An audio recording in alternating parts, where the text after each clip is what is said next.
Hello student, जैसा कि आप लोगों को पता चल चुका है कि वीएम साइंस एकेडमी का यूट्यूब चैनल स्टार्ट हो चुका है, जिसमें क्लास 11th का भी बैच स्टार्ट हो चुका है। क्लास 11th के लिए आपका एक पीसी सीरीज स्टार्ट किया गया है, एक पीसी सीरीज आपका स्टार्ट कर दिया गया है। और इस पीसी सीरीज के अंदर आप लोग फिजिक्स और केमिस्ट्री का क्लासेस करेंगे। इसके अंदर आपको फिजिक्स और केमिस्ट्री का क्लासेस चलते रहेंगे और प्रत्येक दिन आपको एक एक लेक्चर, एक फिजिक्स का और एक केमिस्ट्री का प्रोवाइड होते रहेगा। तो अब कहीं भी कोचिंग संस्थान से जुड़ने की कोई आवश्यकता नहीं है। आप वीएम साइंस एकेडमी के यूट्यूब चैनल से आप फिजिक्स और केमिस्ट्री का कंप्लीट आईआईटी लेवल तक का स्टडी कर सकते हैं। इसमें कोई भी दिक्कत आने वाली नहीं है। प्रत्येक दिन आपको एक एक वीडियो, एक एक लेक्चर्स आपको फिजिक्स और केमिस्ट्री को दिया जाएगा। एकदम पीसी सीरीज आपका स्टार्ट कर दिया गया है, जिसमें फिजिक्स और केमिस्ट्री का सीरीज बिल्कुल लगातार चलते रहेगा। और सिर्फ इसके अंदर आपको एक क्लास अभी तक चल चुका है, जिसमें आपका जो फिजिक्स का फिजिकल वर्ल्ड चैप्टर है उसका इंट्रोडक्शन दे दिया गया है। तो आई होप आप लोग उस वीडियो को देख कर आए होंगे, या नहीं देखे होंगे तो डिस्क्रिप्शन में लिंक मिल जाएगा, आप वहां क्लिक करके और उस वीडियो को आप लोग देख लेंगे तो यह समझने में आपको आसानी होगी।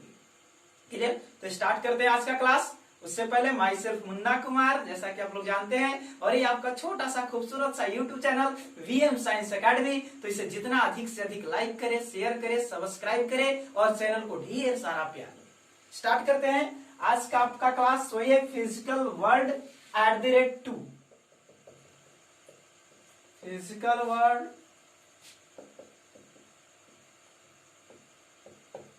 @2। ये सेकेंड क्लास आपका चलने वाला है। फिजिकल वर्ल्ड का सेकेंड क्लास चलने वाला है, पीसी सीरीज।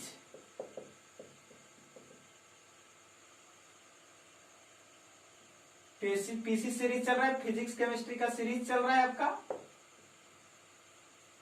तो इसका आपका दूसरा क्लास है और इस क्लासेस के अंदर हम लोग पढ़ने वाले हैं फंडामेंटल फोर्सेस इन नेचर। यहां हमारा जो टॉपिक है वो टॉपिक है हमारा फंडामेंटल फोर्सेस इन नेचर। इस नेचर के अंदर जो फंडामेंटल फोर्सेस है, मुख्य जो बल हैं, उसके बारे में हम लोग करने वाले हैं। प्राकृतिक का मुख्य बल या मूलभूत बल, प्राकृतिक में मुख्य बल, इसी बलों के बारे में, मुख्य बलों या बल, इसी के बारे में हम लोग चर्चा करने वाले हैं आज कि प्राकृतिक में कितने तरह के मुख्य रूप से बल्स होते हैं, कितने फोर्सेस हैं इस नेचर को जो कि पूरी तरह से इसको बैलेंस करके रखे हैं।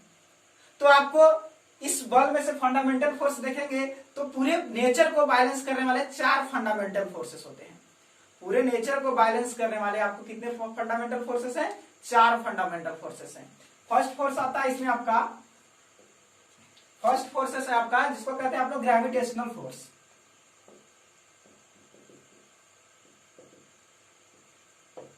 फर्स्ट आपका हो गया ग्रेविटेशनल फोर्स। सेकेंड आपका आता है इलेक्ट्रोमैग्नेटिक फोर्स, इलेक्ट्रोमैग्नेटिक फोर्स, या इसे इलेक्ट्रोस्टैटिक्स फोर्स भी कहा जाता है, स्टैटिक फोर्स। नेक्स्ट आपका आने वाला है एक आपका न्यूक्लियर फोर्स। न्यूक्लियर फोर्स में 2 तरह के फोर्सेस होते हैं, एक आपका होता है वीक न्यूक्लियर फोर्स और एक होता है आपका स्ट्रॉन्ग न्यूक्लियर फोर्स। तो यदि बात करें तो हम अगर सीरियल वाइज करें तो यहां पे आपका आने वाला है वीक न्यूक्लियर फोर्स,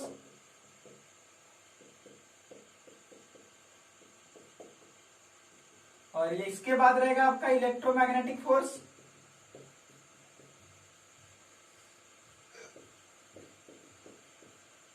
या इसी को इलेक्ट्रोस्टैटिक्स फोर्स भी कह सकते हैं,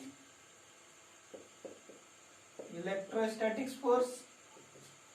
और लास्ट आपका होता है स्ट्रॉन्ग न्यूक्लियर फोर्स।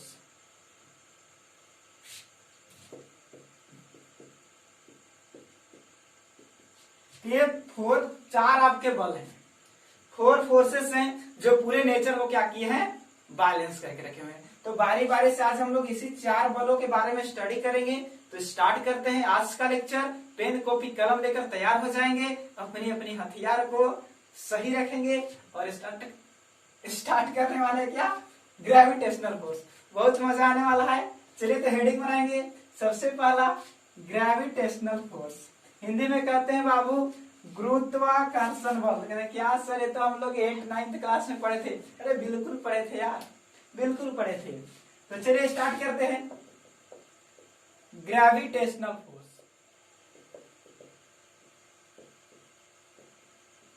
गुरुत्वाकर्षण बल, सब लोग पढ़े होंगे, लेकिन आज का क्लास कुछ एक्स्ट्रा ही मिलने वाला है। चलिए तो बात करें ग्रेविटेशनल फोर्स का। डेफिनेशन सबको याद होगा, वही अपना पुराना वाला डेफिनेशन जो क्लासेस में हम देते थे। आपको याद होगा जो क्लासेस में अपना पुराना वाला डेफिनेशन था क्या? अरे क्या, याद करो याद करो याद करो कि ब्रह्मांड में जितने भी वस्तुएं हैं, ब्रह्मांड में जितने भी आपके पिंड है, जितने भी सिस्टम है इस यूनिवर्स में, सब एक दूसरे को अपनी ओर क्या करते हैं, अट्रैक्ट करते हैं। और इस नेचर में, इस पूरे ब्रह्मांड में देखो जितने भी सिस्टम्स हैं, जितने ही पिंड है, जितने ही वस्तु हैं, सब एक दूसरे को अपनी ओर क्या करते हैं, आकर्षित करते हैं। उसी आकर्षण बल को क्या कहते हैं, गुरुत्वाकर्षण बल कहते हैं।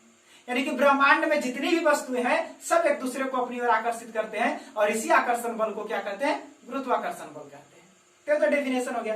डेफिनेशन लिखते हुए चल देते हैं। That force which act between two masses in the universe is called gravitational force। तो एकदम सिंपल सा डेफिनेशन है कि टू मासेस के बीच एक्ट होने वाला फोर्स, किसके अंदर, यूनिवर्स के अंदर। यूनिवर्स के अंदर कोई दो मास रखा हुआ है। मास बोले तो दो ऑब्जेक्ट, एक ऑब्जेक्ट ये है, इसको छोड़ दिए, नीचे गिर गया, क्या ये ग्रेविटेशनल फोर्स है? नो, ये भूल कर भी मत करना है, ग्रेविटेशनल फोर्स है। जस्ट लाइक समझो ग्रेविटेशनल फोर्स क्या होता है। हिंदी में कहेंगे तो हिंदी डेफिनेशन लिख देते हैं कि ब्रह्मांड के अंदर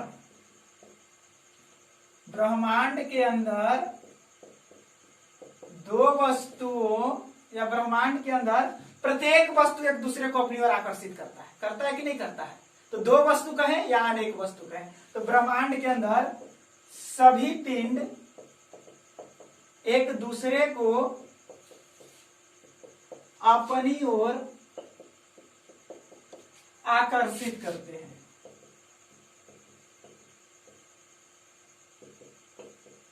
इसी आकर्षण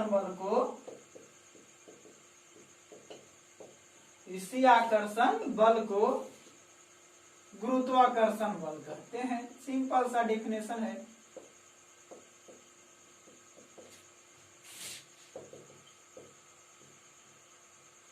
और एक और आप लोग के लिए बातें हैं, यदि आप लोग को हैंड राइटिंग नोट्स चाहिए, जैसे सब यदि आप लोग खुद से नोट्स बनाते हैं, सारा डेफिनेशन वगैरह मैं लिख देता हूं। यदि आप लोग खुद से नोट्स बनाते हैं तो भैया अति सुंदर है बाबू। लेकिन यदि आप लोग थोड़े से सुस्त मिजाज के लड़के लोग हैं, यदि नोट्स नहीं बनाना चाहते हैं या बना बनाया हुआ नोट्स चाहते हैं, तो आपको हमारे पर्सनल व्हाट्सएप नंबर 8709901738 8709901738 इस नंबर पर आप व्हाट्सएप कर दीजिए कि हाँ सर हमें हैंड राइटिंग नोट्स चाहिए। तो हम आपको प्रत्येक क्लास का हैंड राइटिंग नोट्स प्रोवाइड कर देंगे। जी हाँ, प्रत्येक क्लास का आपको हैंड राइटिंग नोट्स मिल जाएगा। इस नंबर पर आप व्हाट्सएप करेंगे, किसके लिए, फॉर हैंड राइटिंग नोट्स के लिए। यदि आप लोग को नोट्स नहीं बनाना है, बना बनाया हुआ नोट्स चाहिए, तो आप हैंड राइटिंग नोट्स के लिए इस नंबर पे हमें व्हाट्सएप करेंगे। क्लियर है? चलिए, तो गुरुत्वाकर्षण हम लोग समझे। गुरुत्वाकर्षण क्या है? तो ब्रह्मांड के अंदर जितने भी पिंड हैं, ये नहीं किसी पृथ्वी के अंदर, आप अभी जो हाँ हो, आप अर्थ के अंदर हो, आप एक प्लेनेट के अंदर हो। अब प्लेनेट आपका एक ब्रह्मांड में है, आपका प्लेनेट यूनिवर्स में अभी तक टोटल 8 प्लेनेट फाइंड किए गए हैं, है कि नहीं? तो सब यूनिवर्स के अंदर है। तो यूनिवर्स के अंदर टू मासेस के बीच जो फोर्स एक्ट होता है, दो वस्तुओं के बीच या कितने वस्तुओं के बीच, सब वस्तु एक दूसरे को अपनी ओर क्या करते हैं, खींचते हैं, उसी को क्या कहते हैं हम लोग, गुरुत्वाकर्षण बल। इसी बल के कारण जितने तारा, चंद्रमा, सूर्य आप देखेंगे, जितने ग्रह, नक्षत्र सब क्या है, ब्रह्मांड में टंगे हुए, सब अलग अलग जगह पर गति कर रहे हैं। इस सब का रीजन क्या है, ग्रेविटेशनल फोर्स। सबका रीजन क्या है, ग्रेविटेशनल फोर्स। कभी आपने सोचा है, कभी रात में सो करके सोचा कीजिए, आखिर पृथ्वी क्यों घूमती है, पृथ्वी को कौन घुमा रहा है, जबकि आप जानते हैं पृथ्वी नॉन लिविंग थिंग्स है। आपको पता है पृथ्वी निर्जीव है, क्या पृथ्वी सजीव है, नो। आपका आंसर होगा नो। हम पूछे पृथ्वी सजीव है निर्जीव है, आप बोलेंगे सर निर्जीव है, तो निर्जीव है तो अपना मन क्यों घूम रही है, पृथ्वी खाना खाती है क्या सर, पृथ्वी कैसे खाना खाएगी, पृथ्वी कैसे खाना खाएगी, उसके पास मुंह है, उसका हाथ है, नहीं है। अरे पृथ्वी तो निर्जीव है तो खाना कैसे खाएगी, पृथ्वी तो निर्जीव है तो खाना कैसे खाएगी, तो फिर पृथ्वी चलती क्यों है, घूमती क्यों है, पृथ्वी क्यों घूम रही है, रात में सोते समय सोचिए पृथ्वी क्यों घूमती है, रीजन क्या है, तो रीजन यही है, ड्यू टू ग्रेविटेशनल फोर्स, गुरुत्वाकर्षण बल के कारण पृथ्वी को सब चारों तरफ से खींच रहा है। अन्य दूसरा पिंड, दूसरा ग्रह पृथ्वी को चारों तरफ से खींच रहा है। अब ये है, इसको इधर से सब कोई खींचे, ये घूमेगा, इधर से इधर से इधर से इधर से सब खींच रहा है, घूमने लगेगा, यही यानी पृथ्वी को चारों तरफ से सब खींच रहे हैं, घूम रहा है। तो हर एक पिंड, ब्रह्मांड में जितने भी पिंड हैं, सब पर यह फोर्स एक्ट होता है और सब देखेंगे घूमते रहता है। क्लियर? तो इस तरह से हम लोग देखें कि गुरुत्वाकर्षण के कारण ही पृथ्वी क्या है, घूमती है। तो बहुत ही मस्ट फोर्स है आपका गुरुत्वाकर्षण। जैसे इसे समझने के लिए एक हम बात करें, तो ये सपोज कीजिए आपका पूरा यूनिवर्स है, दिखाई दे रहा है, दिखाई दे रहा होगा, ये आपका यूनिवर्स है। अब इसके अंदर क्या है, एक सन है, आपने देखा होगा, दिखाई दिया होगा आपको, एक सन आपको दिखाई देता है, साथ में 1 2 3 4 5 6 7 8 प्लेनेट है, जिसमें 3rd नंबर पर आपका अर्थ है कि नहीं, और बहुत सारे एकदम अनगिनत इन्फिनिटी इसमें स्टार्स हैं, बहुत सारे तारा है इसके अंदर, और बहुत सारे सैटेलाइट्स भी हैं इसके अंदर, और भी बहुत सारे सिस्टम्स हैं इसके अंदर। मतलब कि आपका जो यूनिवर्स है बहुत सारे सिस्टमों से एकदम खचाखच भरा हुआ है। अब ये आपका अर्थ है, इसका मतलब ये ग्रह है, इसका उपग्रह आपका मून है कि नहीं। तो ये इस पूरे ब्रह्मांड में किसी दूसरे पिंड से, इस पिंड से अगर इस पर कोई फोर्स लग रहा है, या ये पिंड इस पिंड को जिस फोर्स से अट्रैक्ट कर रहा है, खींच रहा है, वो ग्रेविटेशनल फोर्स है। ये आपका अर्थ, ये आपका अर्थ और ये मून के बीच लगने वाला बल क्या होता है, गुरुत्वाकर्षण बल होता है। ये आपका सन और ये आपका प्लेनेट मार्स के बीच या कोई भी प्लेनेट के बीच लगने वाला जो फोर्स होता है वो गुरुत्वाकर्षण बल होता है। क्लियर हो रहा है? पृथ्वी और चंद्रमा के बीच लगने वाला बल क्या है, गुरुत्वाकर्षण बल। पृथ्वी और मंगल के बीच लगने वाला बल क्या है, गुरुत्वाकर्षण बल। सूर्य जो पृथ्वी को अपनी ओर खींच के रखा है, जिसके कारण सूर्य क्या है, अरे पृथ्वी क्या है, सूर्य के चारों ओर चक्कर लगाते रहती है। तो सूर्य जो पृथ्वी को अपनी ओर खींच रहा है, उस बल को कहते हैं गुरुत्वाकर्षण बल। तो ब्रह्मांड में जितने भी वस्तुएं हैं सब एक दूसरे को अपनी ओर खींचते हैं, उसे कहते हैं गुरुत्वाकर्षण बल। क्लियर? तब आप कहेंगे कि सर इस मार्कर को नीचे गिराइए, नीचे गिर जा रही है, कौन सा बल है? तो स्पेशल आप अर्थ की बात कर रहे हैं, आप स्पेशल आ जाइए अर्थ में। अगर किसी एक प्लेनेट के अंदर, किसी एक सिस्टम के अंदर ऐसा होता है, कोई भी एक सिस्टम, इतना सारा, बहुत सारा असंख्य सिस्टम्स हैं ब्रह्मांड में, असंख्य सिस्टम है, असंख्य पिंड है, असंख्य वस्तु है, जिसकी गिनती नहीं किया जा सकता है। तो किसी एक सिस्टम, ये एक सिस्टम हुआ, पर्सनल एक सिस्टम के अंदर ये फोर्स रिएक्ट हो, यहाँ पे क्या हो कि ये अर्थ में क्या है, आपका वाटर है, ये 4 पार्ट में, यहाँ वाटर, यहाँ वाटर, वहां वाटर, यहाँ ये अर्थ है आपका। इस अर्थ पर मान लीजिए कि एक आम का पेड़ है, इस पर क्या है, एक आम का पेड़ है, इसमें से एक आम नीचे गिरा, आम टूटा और आम नीचे गिर गया। तो यहां क्या हुआ, आम नीचे गिरा, यहां भी फोर्स लग रहा है, अर्थ का जो सरफेस है वो आर्म के ऊपर फोर्स लगाया, उसको नीचे गिरा, कौन सा फोर्स? यहाँ आप लोग पढ़े होंगे 9th क्लास में, mg फोर्स यहाँ काम किया। इसको कहते हैं बाबू ग्रेविटी फोर्स, ना कि गुरुत्वाकर्षण, ग्रेविटेशनल नहीं, ग्रेविटी फोर्स। यहाँ जो फोर्स लगने वाला है वो कौन सा फोर्स है? ग्रेविटी फोर्स, गुरुत्व बल। यार पूरे यूनिवर्स में यदि एक पिंड दूसरे पिंड पर बल लगाता है तो गुरुत्वाकर्षण है। या यूनिवर्स के किसी एक सिस्टम के अंदर, यूनिवर्स के किसी एक सिस्टम के अंदर यदि एक वस्तु अगर नीचे की ओर फॉल्स करता है, गिरता है, नीचे की ओर गिरता है, देखिए है नीचे की ओर गिर रहा है। यहां वैसा नहीं, यहां गिर नहीं रहा है नीचे की ओर। यहां आप देखें तो जितने भी आपका यूनिवर्स में है कोई नीचे की ओर गिर रहा है? नहीं गिर रहा है, यहां फॉल्स कर रहा है।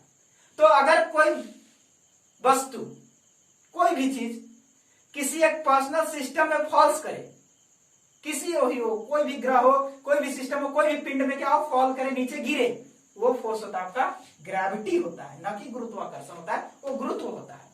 जैसे इस मार्कर को छोड़ दिए, fall of marker, fall of apples, fall of mangoes, कोई भी चीज नीचे की ओर गिरता है वो ग्रेविटी है। क्लियर? तो ग्रेविटी भी हम लोग यहां देख लेंगे। जस्ट एक नोट पॉइंट करके लिख लेंगे। एक आपका नोट हो जाएगा कि किसी पिंड के अंदर लगने वाले गुरुत्वाकर्षण बल को, वो भी गुरुत्वाकर्षण का ही एक पार्ट है, वो भी यूनिवर्स के अंदर है, लेकिन उसे गुरुत्व कहते हैं। गुरुत्वाकर्षण बल को गुरुत्व बल कहा जाता है।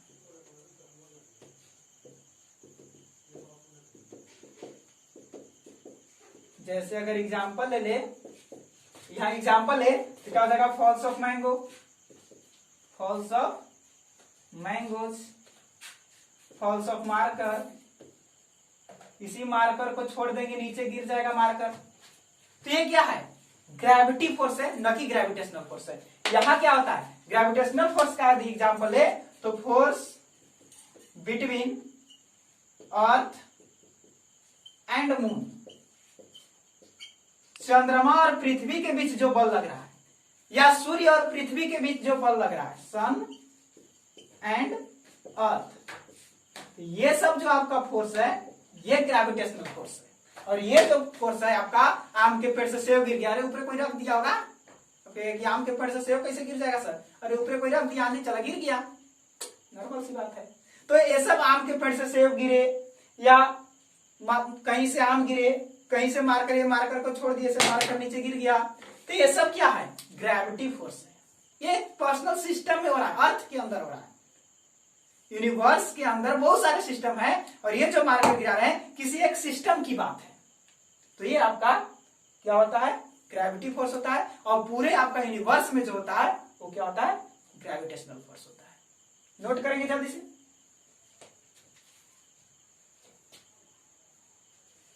है, तो नेक्स्ट आगे बात करते हैं हम लोग। ग्रेविटेशनल हो गया, जस्ट इसका कुछ प्रॉपर्टीज को देखते हैं। इसके प्रॉपर्टीज तो टॉपिक बनाएंगे। अब इसका कुछ गुण भी तो है, कहाँ काम करेगा, कहाँ काम नहीं करेगा, है कि नहीं? हाँ सर, एकदम। सब चीज सब जगह काम नहीं करता है, सबका अपना अपना एरिया होता है, सब कोई अपने एरिया का बॉस होता है। कभी हमारे एरिया में भी आइए, बिल्कुल आएंगे, आप बुलाइए तो सही। चलिए तो प्रॉपर्टीज की बात करते हैं। Properties of gravitational force.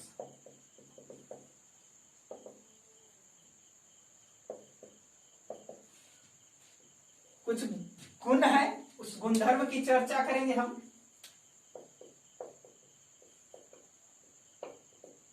सबसे फर्स्ट बात करें तो ये क्या है? दो मासेस के बीच लगने वाला फोर्स है। It is act between two masses in the universe. दूसरा बात करें तो यह वीकेस्ट फोर्स है, एकदम सबसे वीकेस्ट फोर्स है। It is weakest force in the nature. इस नेचर के अंदर जो फंडामेंटल 4 फोर्स बताए थे, उस 4 फोर्स में से सबसे कमजोर फोर्स ये है, सबसे कमजोर फोर्स ये है। Third, it's depend on, it's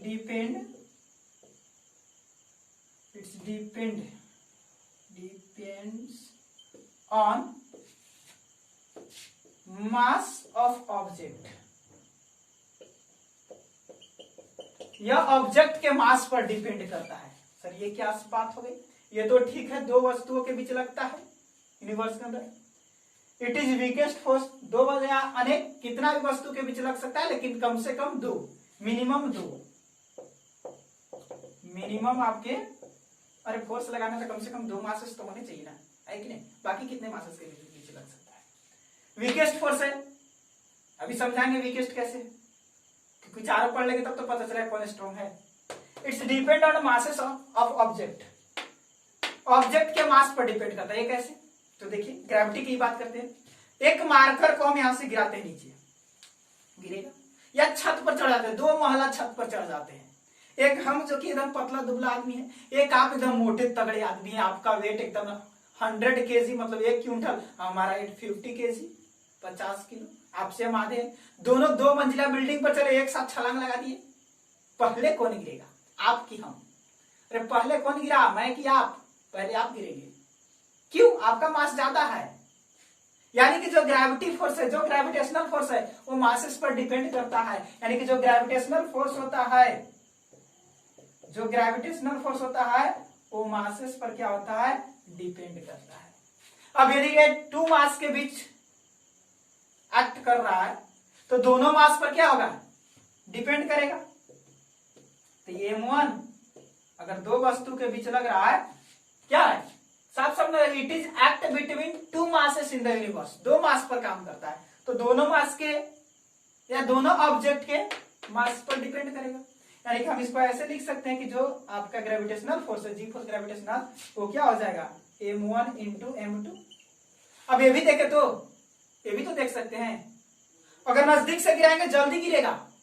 2 मंजिला बिल्डिंग पर से छलांग लगाए थे, आप देखिए 2 मंजिला बिल्डिंग पर से छलांग लगाए थे, तो आने में कितना समय लगा होगा? यहां से छलांग लगाए, आने में लगा मान लेते हैं 2 सेकेंड। वही 1 मंजिला बिल्डिंग पर से छलांग लगाएंगे तो आने में लगेगा 1 सेकेंड। यानी कि दूरी कम, फोर्स ज्यादा, तुरंत गिर गए। दूरी ज्यादा बढ़ा दिए, अब ये समय ज्यादा लग रहा है, फोर्स कम हो गया। फोर्स क्या हो गया? कम। यानी कि डिस्टेंस का, ये जो Fg फोर्स है, डिस्टेंस का क्या होता है? इनवर्स प्रोपोर्शनल होता है। दूरी बढ़ाएंगे, फोर्स कम हो जाएगा। एक मान लेते हैं यहाँ पिंड है, एक यहाँ सिस्टम है, दोनों के बीच क्या हो रहा है? आकर्षण बल लग रहा है। वही एक यहाँ है, एक यहाँ है। अब यहाँ फोर्स यहाँ की अपेक्षा क्या होगा? यहाँ कम होगा और यहाँ अधिक होगा।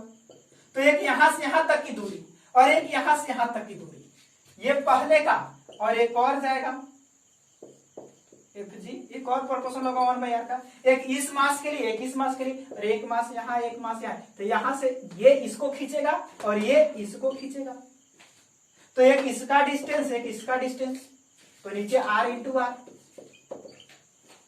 अब इसको हटाएंगे, एक कांस्टेंट को सटाएंगे, जहां से समानुपातिक चिन्ह हटता है वहां एक कांस्टेंट सटता है। तो Fg equal to K M1 M2 by R²। Sir यही आपका ग्रेविटेशनल फोर्स का क्या है? फॉर्मूला।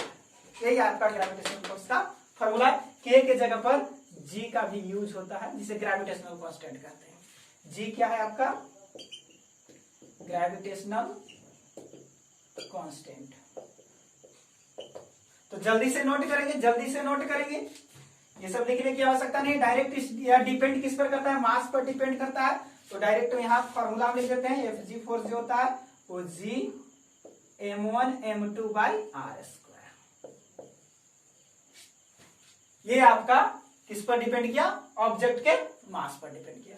नेक्स्ट चौथा प्रॉपर्टी यदि इसकी बात करें तो यह आपका लॉन्ग रेंज फोर्स है, मतलब लंबा दूरी तक। देखिए 3 मंजिला, एक 500 मीटर ऊपर से भी गिरा दीजिए नीचे गिर जाएगा, है कि नहीं?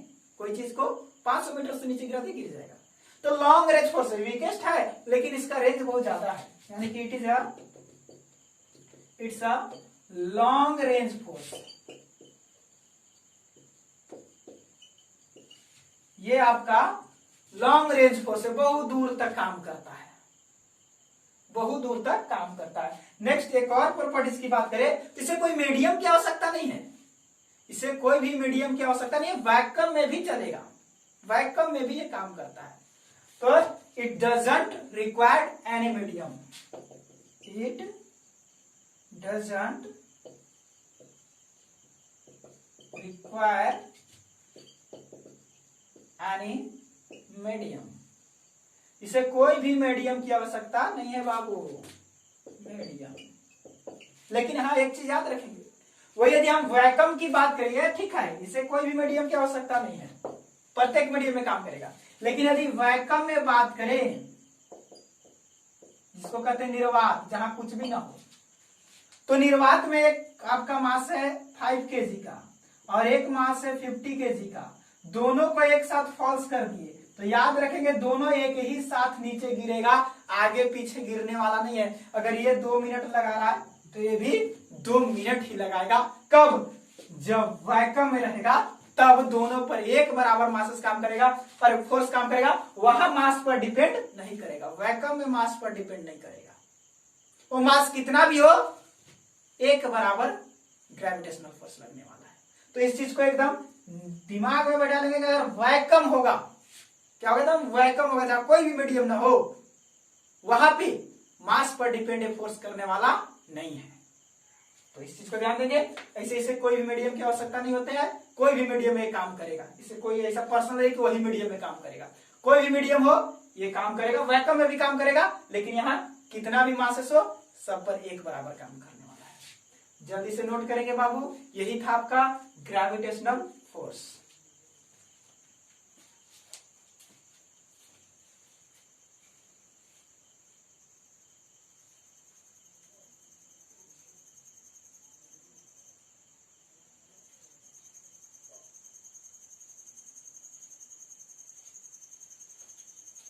चलिए आगे बात करते हैं, नोट कर लिए होंगे या पॉज करके नोट कर लीजिएगा, उसके बाद आगे बढ़ाएंगे।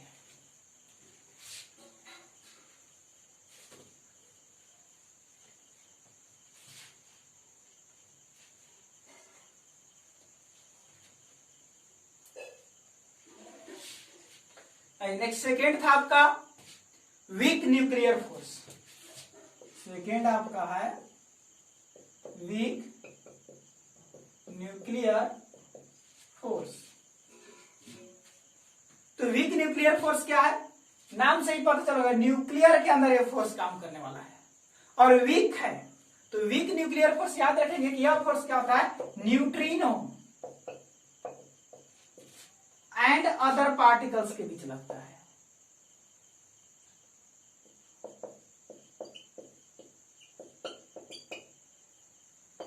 अदर पार्टिकल्स, न्यूट्रिनो और अदर पार्टिकल्स, बाकी कोई भी उसके अंदर का पार्टिकल्स हो उसके बीच लगने वाले फोर्स को वीक न्यूक्लियर फोर्स कहा जाता है। और इसका ज्यादा स्टडी आपको करना है नहीं, ऐसे हम इसका डेफिनेशन आपको दिखा दे रहे हैं। इसका डेफिनेशन क्या होता है कि that force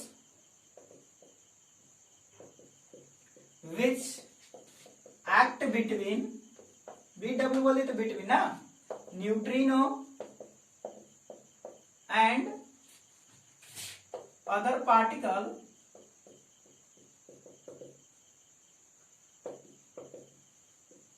is called weak nuclear force।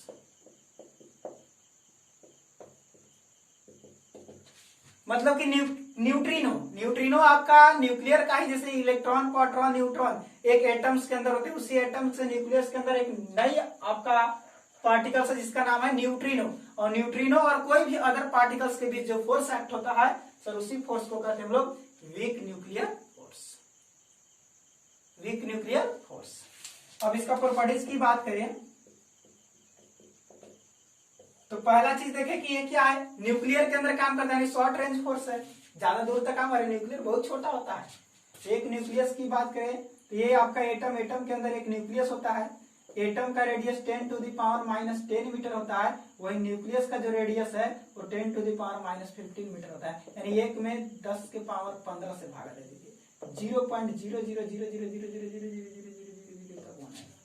बहुत छोटा है, बहुत छोटा है ना।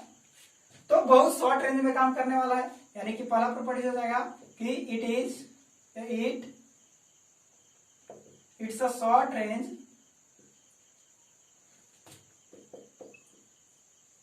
फोर्स। सेकेंड बात करें तो ये बीटा डीके पर सबसे ज्यादा काम करता है। It's act on the beta decay particle, beta decay particle. जैसे अभी देखे थे ना कि न्यूट्रिनो और अदर पार्टिकल्स के बीच लगता है, तो बीटा डीके जितने भी पार्टिकल्स हैं और न्यूट्रिनो के बीच क्या होता है, ये वर्क करता है। बस यही इसका प्रॉपर्टीज है ना। ये वीकेस्ट तो है, वीकेस्ट तो है नाम से गिरे, लेकिन ग्रेविटेशनल फोर्स से स्ट्रांग है।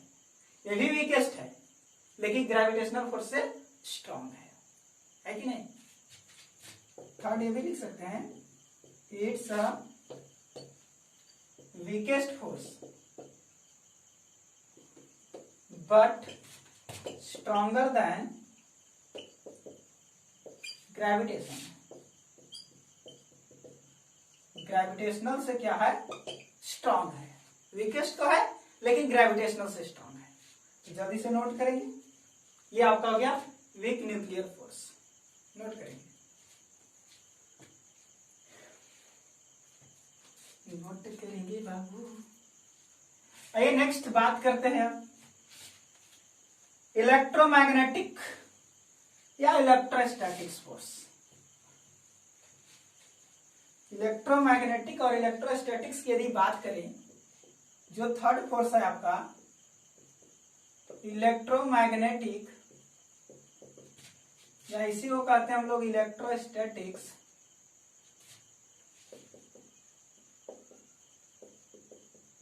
फोर्स। तो पूरी तरह से अगर पूरे डीपली की बात करें, जस्ट इलेक्ट्रोस्टैटिक्स आपका क्लास 12th में फर्स्ट यूनिट दिया गया, जिसमें इसको पूरी तरह से क्लासिफाई किया गया। क्लास 12th में आपका फर्स्ट यूनिट इलेक्ट्रोस्टैटिक्स का है, जहां पूरी तरह से इलेक्ट्रोस्टैटिक्स फोर्स को ही पढ़ना है ना। लेकिन यहां भी कुछ जानेंगे, यहाँ आया है तो एकदम से पहले से जान के रखेंगे, तो छलांग लगा करके सेकेंड ईयर में जाएंगे तो वहां पढ़ने में मजा आएगा। तो बात करें इलेक्ट्रोस्टैटिक्स फोर्स या इलेक्ट्रोमैग्नेटिक फोर्स, तो ये वैसा फोर्स है जस्ट ग्रेविटेशनल के जैसा, लेकिन और दो मास के बीच लगता था, ये दो चार्जेस के बीच लगता है। दो चार्ज या अनेक चार्ज के बीच लगने वाला फोर्स है। यानी कि आप कह सकते हैं कि दो या दो से अधिक आवेश के बीच जो बल लगता है वो क्या होता है, इलेक्ट्रोस्टैटिक्स या इलेक्ट्रोमैग्नेटिक फोर्स। दो या दो से अधिक आवेश के बीच लगने वाला बल होता है, आवेश चार्ज के बीच लगने वाला बल होता है। जैसे ओके, चार्ज क्या होता है सर, चार्ज क्या होता है, यही मार्कर है, मार्कर को ऐसे रगड़ करके और किसी चीज छोटे छोटे पार्टिकल्स को उठाएंगे तो आप देखते होंगे उठ जाता होगा। बचपन की बातें याद कीजिए, आप लोग स्कूल में पढ़ने जाते होंगे, स्कूल में पढ़ने जाते होंगे, कलम को क्या करते हो, बाल में रगड़ करके और छोटे छोटे टुकड़ा को उठा लेते होंगे। उठाते हैं कि नहीं उठाते, बिल्कुल उठा लेते हैं। तो आखिर होता क्या है, ये बताइए कि पहले से मार्कर था, बाल में रगड़ने के बाद भी मार्कर है। पहले से मार्कर से छोटे छोटे कण को उठाइए नहीं उठता है, लेकिन बाल में रगड़ने के बाद उठाइए तो छोटे छोटे कण उठने लगते हैं, यानी कि ये फोर्स लगाने लगता है। तो हुआ क्या, अरे हुआ क्या, तो आप खुद सोचिए ना, अपने हाथों को रगड़ कर देखिए, हाथ तुरंत क्या होता है, हीट हो जाता है। अरे इतना भी हीट नहीं होगा कि जलने लगेगा, ऐसे रगड़ कर देखेंगे आपका हाथ हीट हो जाएगा, यानी कि इसके अंदर उष्मा आ गया, और उष्मा को तो ही आवेश कहते हैं। उसी तरह से यदि आप किसी मार्कर को रगड़ते, किसी पेन को रगड़ते हैं तो उसके अंदर चार्ज आ जाते हैं, आवेश आ जाते हैं, और आवेश बल लगाने लगता है। कौन सा बल, इलेक्ट्रोस्टैटिक्स और इलेक्ट्रोमैग्नेटिक फोर्स लगाने लगता है। यानी कि आवेश के बीच लगने वाले बल को इलेक्ट्रोमैग्नेटिक या इलेक्ट्रोस्टैटिक्स फोर्स कहते हैं। तो आप कह सकते हैं, इसका डेफिनेशन हो जाएगा कि that force which act between to charge is called electrostatics force.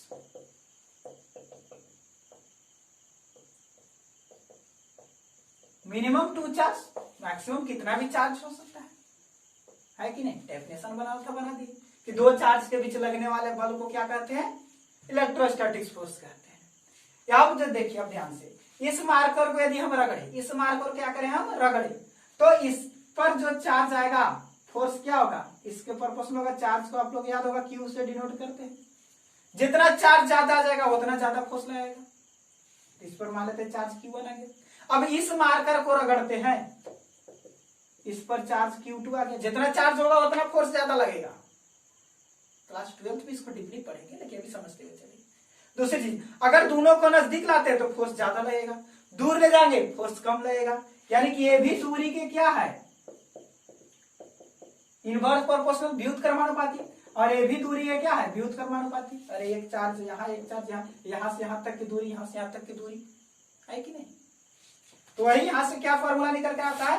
F समानुपाती Q1 Q2 और R इंटू आर क्या हो जाएगा? R²। समानुपाती चिन्ह को हटा करके कांस्टेंट लगा सकते हैं कि ये कूलम्ब्स का दिया हुआ फॉर्मूला था इलेक्ट्रोस्टैटिक्स रूल्स। किसका दिया हुआ है? कूलम्ब्स का। इसे कूलम्ब्स लॉ भी कहते हैं। पूरी तरह से एक्सप्लेनेशन इसको मिलेगा क्लास 12 में आपको, है ना? तभी हम दिखा देंगे इसको। तो ये था आपका इलेक्ट्रोस्टैटिक्स फोर्स, जो कि चार्ज के बीच लगता है। 2 आवेश के बीच लगने वाला बल क्या होता है? Electrostatics force. इसका फॉर्मूला हम छोटा सा भाग में लिख देते हैं। F = K Q1 Q2 R²। ये आपका इसका फॉर्मूला हो गया इलेक्ट्रोस्टैटिक्स फोर्स का। अब बात करेंगे इसकी प्रॉपर्टीज की। यदि इसकी प्रॉपर्टीज की बात किया जाए तो अभी थोड़ा सा स्ट्रॉन्ग फोर्स हो चुका है, क्योंकि सबसे वीकेस्ट था ग्रेविटेशनल। उसके बाद क्या था आपका? बोलिए जल्दी। अरे वीक न्यूक्लियर फोर्स। उसके बाद कौन है? Electromagnetic force. तो यह आपका 1 नंबर में इट्स स्ट्रॉन्ग फोर्स, यह एक स्ट्रॉन्ग फोर्स होता है। सेकेंड बात करेंगे, ये भी लॉन्ग रेंज के बीच काम करता है, बहुत लंबा रेंज तक काम करेगा। It's act between, it's act on long range, या it is a long range force कहते हैं। It's a long range force, लंबा दूरी तक काम करेगा। चार्ज को यहाँ रख दे, चार्ज को बहुत दूर रख दिए, सर वहां भी फोर्स लगेगा, बहुत कम फोर्स लगेगा। जितना डिस्टेंस बढ़ाएंगे फोर्स उतना कम होगा, जितना नजदीक लाएंगे फोर्स उतना कम होगा। नेक्स्ट, अगर थर्ड नंबर इसकी प्रॉपर्टीज की बात करें तो यह डिपेंड किस पर करता है? चार्ज पर। It's depend on charge. और चार्ज याद रखें, अट्रैक्शन भी लगाता है, रिपल्सन भी होता है। यहाँ अट्रैक्शन और रिपल्सन दोनों होता है, जबकि ग्रेविटेशनल में सिर्फ और सिर्फ क्या होता है? अट्रैक्शन होता है। वहां रिपल्सन नहीं होता है, वहां सिर्फ और सिर्फ अट्रैक्शन होता है। यहाँ अट्रैक्शन और रिपल्सन दोनों होता है, मतलब आकर्षण और विकर्षण दोनों होता है, जबकि गुरुत्वाकर्षण में सिर्फ और सिर्फ आकर्षण होता है। डिफरेंस दिखाएंगे दोनों में ना। तो इसकी प्रॉपर्टीज हो गई, ये आपकी इसकी प्रॉपर्टीज हो गई। जल्दी से नोट करेंगे।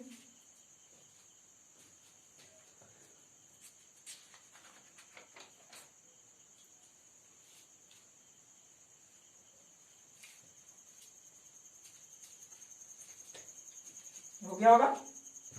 मिटा दो? यस सर, मिटा दीजिए। चलिए, नेक्स्ट और लास्ट फोर्स आपका स्ट्रॉन्ग न्यूक्लियर फोर्स।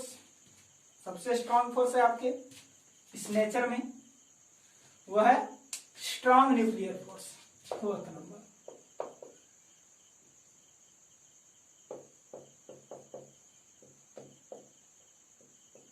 यदि बात करें स्ट्रॉन्ग न्यूक्लियर फोर्स की, बात करें हम स्ट्रॉन्ग न्यूक्लियर फोर्स की, तो ये भी न्यूक्लियर के अंदर ही काम करता है, न्यूक्लियस के अंदर ही काम करना है बाबू। ये आपका एक एटम हुआ, ये आपका न्यूक्लियस हुआ। बहुत सारे कह देते हैं कि नाभिक के द्वारा लगने वाले बल को नाभिकीय बल कहते हैं, बल बिल्कुल गलत बात है। नाभिक थोड़े ना किसी पर बल लगाता है।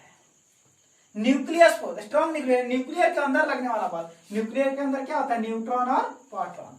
तो न्यूट्रॉन न्यूट्रॉन के बीच लगने वाला बल, न्यूट्रॉन प्रोटॉन के बीच लगने वाला बल, प्रोटॉन प्रोटॉन के बीच लगने वाला बल, यहां जो फोर्स लगता है इस फोर्स को क्या कहते हैं, स्ट्रॉन्ग न्यूक्लियर फोर्स।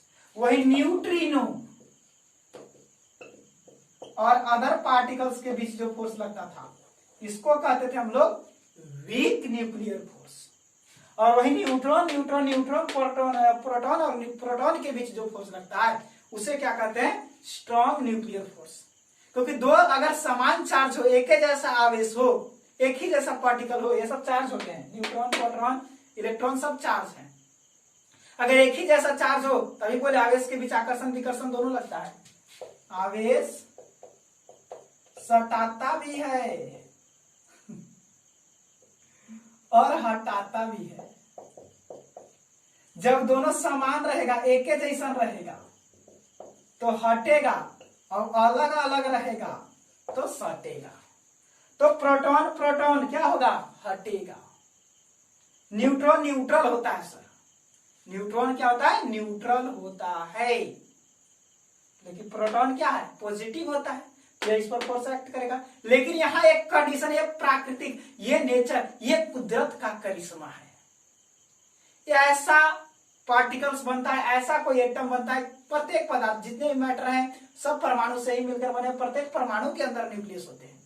तो ये ऐसा न्यूक्लियस होता है कि यहाँ neutron neutron neutron proton proton और प्रोटॉन सबके बीच जो लगने वाला फोर्स है वो एक समान होता है, सब एक बराबर बल लगता है।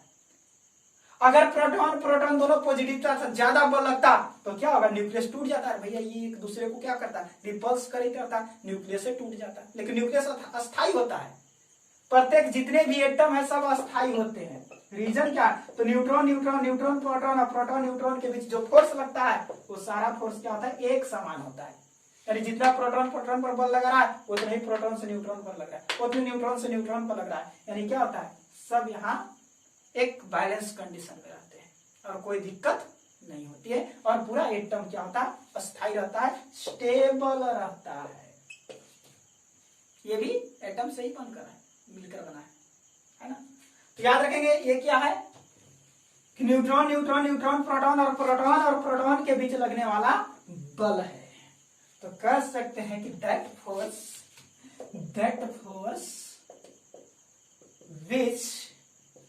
which act between neutron proton and proton is called strong nuclear force।